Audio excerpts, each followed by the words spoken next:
Hello friends, तो कैसे हैं आप। मैं राजन कसौधन आपके अपने यूट्यूब चैनल आर क्लासेस पे स्वागत करता हूं। तो दोस्तों, आज हम बहुत ही इंपॉर्टेंट टॉपिक को लेकर आए हुए हैं, जो कि है प्रारंभिक विदलन व अंतरोपण क्या होता है, प्राइमरी क्लीवेज एंड इम्प्लांटेशन क्या होता है। इसको हम बहुत अच्छे से आज डिस्कस करेंगे। तो आइए देखते हैं कि हम इम्प्लांटेशन को देखने से पहले कुछ हमारा इंपॉर्टेंट टॉपिक है, उसको हम देख लेते हैं, जो कि है लिंग निर्धारण। लिंग निर्धारण क्या होता है, इसको आइए हम देखते हैं। आपको यह पता होगा कि संसार में जो मानव पाए जाते हैं, उनमें जो गुणसूत्रों की संख्या होती है वो 46 होती है, जिसको हम 23 जोड़ा कहते हैं। जो मानव में गुणसूत्रों की संख्या 46 होती है,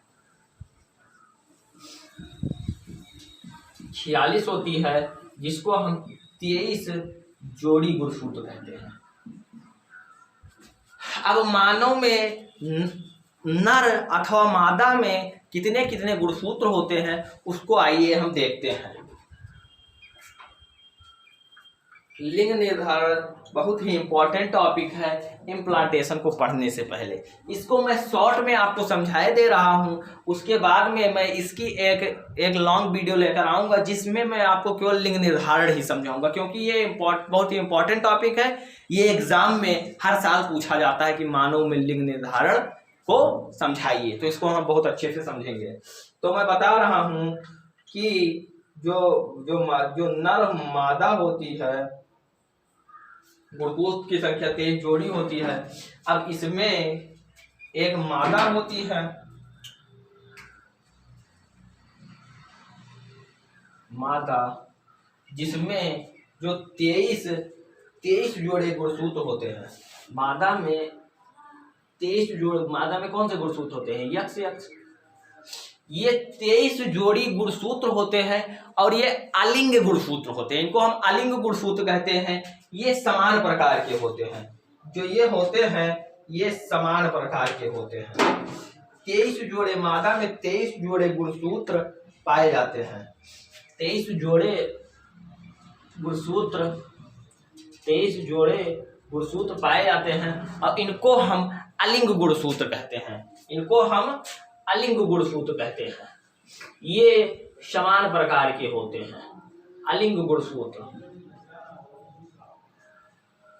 अलिंग गुणसूत्र होते हैं, ये समान प्रकार के होते हैं। जबकि मादा में, जबकि जो नर में जो 22 जोड़े गुणसूत्र होते हैं।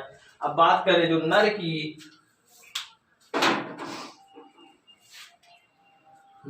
बात करें, तो नर में भी 23 जोड़े गुणसूत्र होते हैं, लेकिन उसमें जो 23वां जोड़ा गुणसूत्र होता है, उसको हम लिंग गुणसूत्र कहते हैं, जो कि डिसाइड करते हैं कि जो होने वाली जो संतति है वो मेल है कि फीमेल।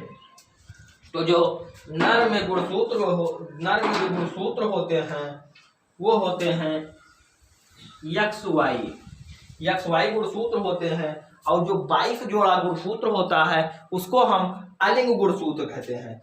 22 जोड़ा गुणसूत्र होता है, वो यक्ष होता है।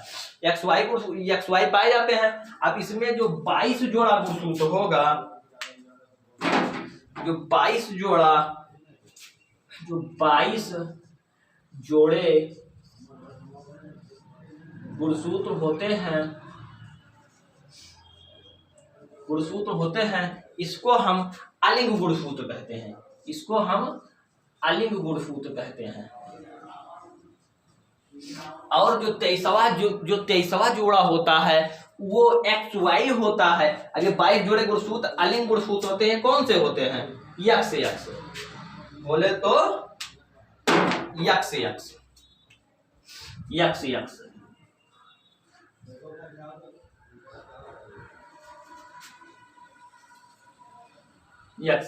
और जो 23वां जोड़ा होता है, वो यक्ष वाई होता है। वो ही निर्धारण करता है कि जो होने वाली संतति है वो मेल है या फीमेल।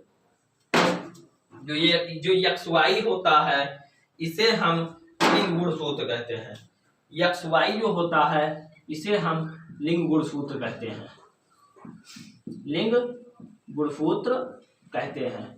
अब हम आइए देखते हैं, इसमें हम फर्टिलाइजेशन इसमें जो है वो कराएंगे, फिर देखेंगे कि नर है या मादा। आइए देखते हैं उसको। तो ले लीजिए जो मादा का फ्यूजन करवाएंगे हम लोग। मादा का जो गुणसूत्र है वो यक्स यक्स होता है।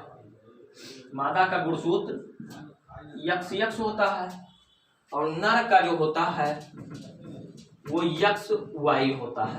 इसको आप खोलिए क्योंकि आपको फ्यूजन करवाना है कि कौन सा गुणसूत्र मिलने पर लड़का होगा, कौन सा गुणसूत्र मिलने पर लड़की होगी। आइए इसको देखते हैं।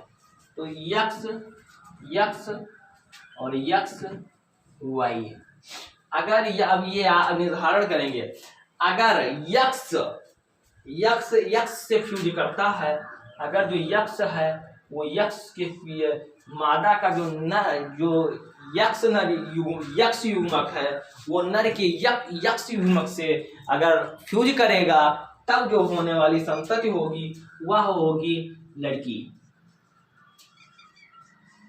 वह लड़की होगी। और अगर फीमेल का यक्स और फीमेल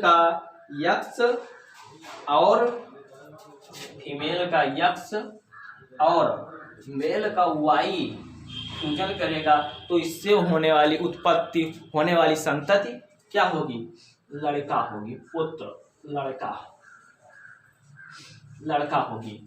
अब इसी प्रकार ये इसका यक्स ये यक्स फेल करेगा तो क्या होगी? लड़की होगी।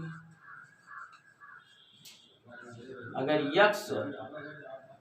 यक्स वाई से फ्यूज करेगा तो क्या होगा? लड़का होगा।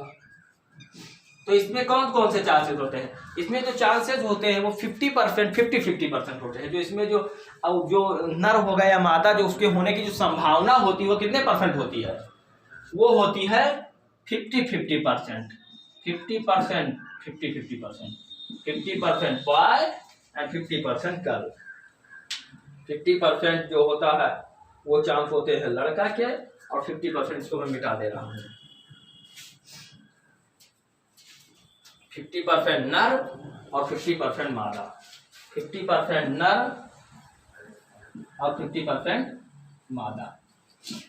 तो ये रहा आपका लिंग निर्धारण, जिसको मैंने आपको शॉर्ट में समझाया। अब हम देखते हैं प्रारंभिक विदलन व अंतरोपण के बारे में। जो हमारा जो टॉपिक है जिसको हम लेकर आज डिस्कस करने वाले हैं, वो हमारा टॉपिक है, उस पर हम थोड़ा डिस्कस करेंगे।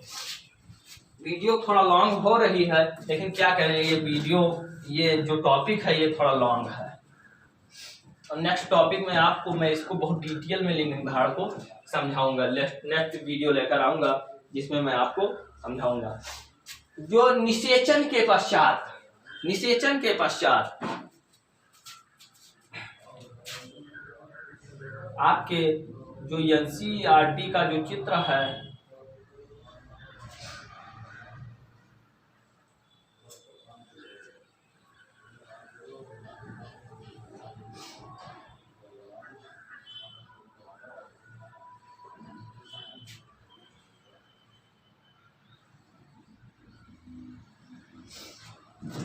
हाँ, तो निषेचन के बाद जो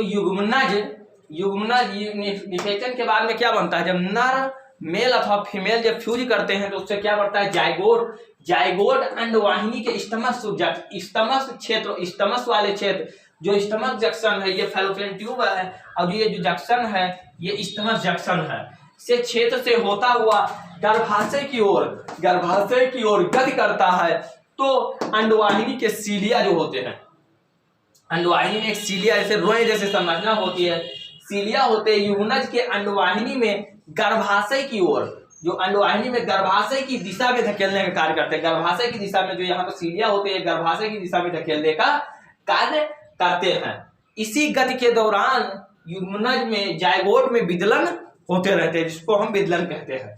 अब इम्प्लांटेशन क्या होती है? जो इससे जो जाइगोट से बना जो ब्लास्टोसिस्ट के संलयन होने पर गर्भाशयी कोशिकाएं तेजी से विभाजित होकर ब्लास्टोसिस्ट को ढक लेती हैं। जो ब्लास्टोसिस्ट को ढक लेती है, जब जो यहाँ से जो आएगा, जो यहाँ से जो इसमें अंडाशय में कितने परत होते हैं? 3 परत। एंडोमेटेरियम, मिजोमेटेरियम एंड मायोमेटेरियम। तो जो एंडोमेटेरियम जो होती है, जो आंतरिक परत होती है, एंडोमेटेरियम में थक जाती है, होकर ब्लास्टोसिस्ट को ढक लेती है। इसके फलस्वरूप ब्लास्टोसिस्ट गर्भाशय की एंडोमेटेरियम जो आंतरिक परत होती है में ढक जाती है, इसी अतः स्थापित हो जाती है। अब इसी को हम अंतरोपण या इम्प्लांटेशन कहते हैं। जो इसकी जो 3 परत होती है, तो इसमें जो ब्लास्टोसिस्ट ढक जाता है, इसी को हम इम्प्लांटेशन कहते हैं। तो ये अब मैंने आपका जो टॉपिक था प्राथमिक विदलन व अंतरोपण, इसको मैंने आपको बहुत अच्छे से समझाया। तो आप चित्र के माध्यम से समझिए, समझने का प्रयास कीजिए। आपके एनसीईआरटी का जो डायग्राम है उसको मैं आपको शॉर्ट में दिखाऊंगा। तो एनसीईआरटी के डायग्राम को आप देखिए, आपको समझ में आएगा। ये आपका रहा है एनसीईआरटी का डायग्राम है, इसको आप देखिए और समझने का प्रयास कीजिए। तो इसी तरीके से मैं अपने क्लास को एंड करता हूं। जय हिंद दोस्तों, bye bye, love you, take care.